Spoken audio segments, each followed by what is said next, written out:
Welcome to this explainer. We're digging into a concept today that completely flips the script on traditional career advice, the one skill that will make you richer than a degree. Look, we've all been handed the exact same playbook, right? Go to school, get a degree, land a safe job, and boom, you're set for life. But today, we're exploring a seriously compelling argument from our source material that suggests there is one specific skill out there that might just totally eclipse that expensive piece of paper hanging on your wall. So, if the playbook is foolproof, why on earth are so many people with degrees still struggling? I mean, we all know someone, maybe it's even you, who did everything right. They crushed the exams, got the diploma, and yet they're completely buried in student debt or just stuck in a dead-end job. The old rules are kind of broken, honestly. The degree just isn't the guaranteed golden ticket it used to be. Okay, let's dive into this. If the degree is no longer the ultimate safety net, what is? Well, surprisingly, the sources point entirely away from modern technical skills. It's not coding, it's not engineering, it isn't even public speaking. Actually, the ultimate skill you need today is something way older. It's sales. Yep, sales. The raw ability to persuade, influence, and guide action. Now, I know what you're probably thinking. You hear the word sales and instantly picture some pushy, high-pressured used car salesman, right? Well, scratch that. We need to completely dismantle that myth right now.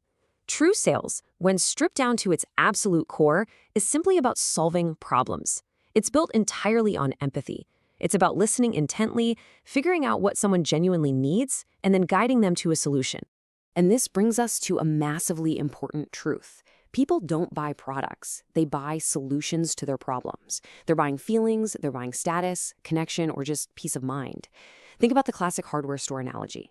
Literally no one goes into a store wanting a quarter-inch drill bit. What they actually want is a quarter-inch hole in their wall so they can hang up a nice family photo. You're selling the photo on the wall, not the piece of metal.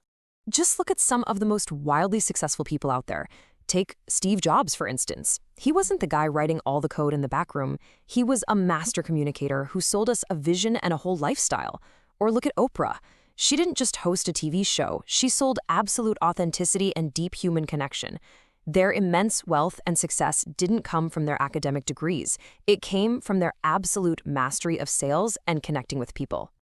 So what does this all mean mechanically? It boils down to a very direct equation. Value equals money. Think about a brilliant doctor or an expert builder. They create massive, tangible value. But here's the catch. If you're the most talented doctor in the world, but you're stranded on a deserted island, no one benefits. Your value is locked up. Sales is simply the bridge that connects the inherent value you have to the people who desperately need it. Now, what's really interesting about how we build that bridge is that it's a surprisingly simple four-step framework. Anyone can learn this. First, you build rapport. You connect as actual humans. Second, you find the problem by just asking curious questions. Third, you present the solution by painting a vivid picture of what their life looks like after their problem is gone. And fourth, you close with confidence. Honestly, if you nail the first three steps, asking for the sale just feels like offering a helpful hand. But wait, there's a critical fifth step that almost everyone forgets, and it's absolutely crucial: the follow-up. It is so easy to just throw in the towel after someone says no, but a no often just means not right now. Following up is how the wealthy build lasting relationships. It proves you actually care about them, and you're not just looking for a quick transactional buck.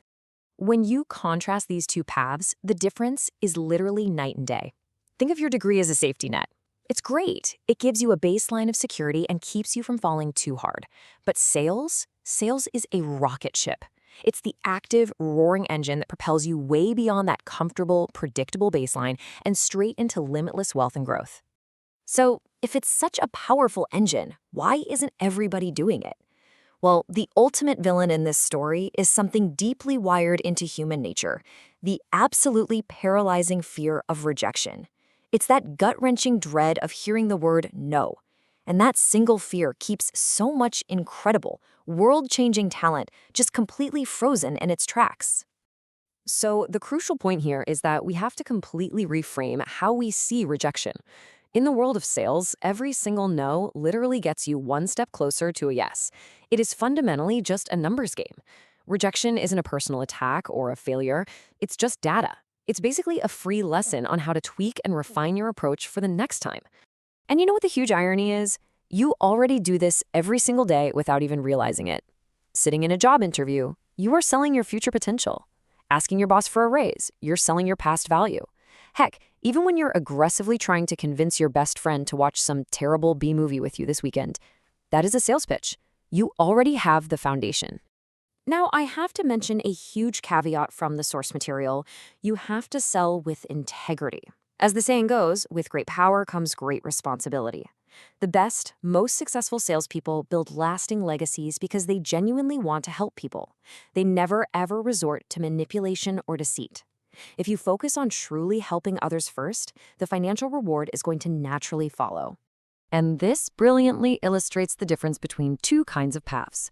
Let's imagine two graduates, Sarah and Emma. They have the exact same degree.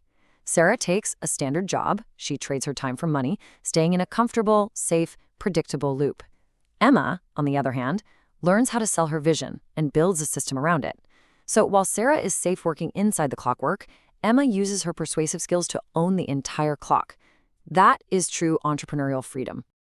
To sum it all up, a degree is essentially about knowing.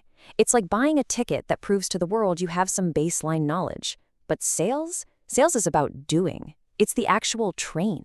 You can stand on the platform clutching that expensive paper ticket for the rest of your life, but until you step onto the train and actively communicate your value, you are never going to reach your destination. So here is a practical 30-day challenge for you. Based on the explainer's takeaways, treat this skill exactly like a muscle. Over the next month, practice selling in tiny, everyday ways. Pitch a new idea to a coworker.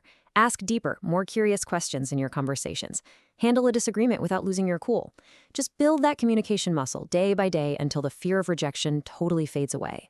Which brings us to our final question for this explainer. Are you going to stay stuck in the degree trap, just holding on to that ticket on the platform? Or are you finally ready to build your bridge and step onto the train? Look, a degree might get your foot in the door, but it is your ability to connect and persuade that will blow that door right off its hinges. So, what are you going to choose to sell tomorrow?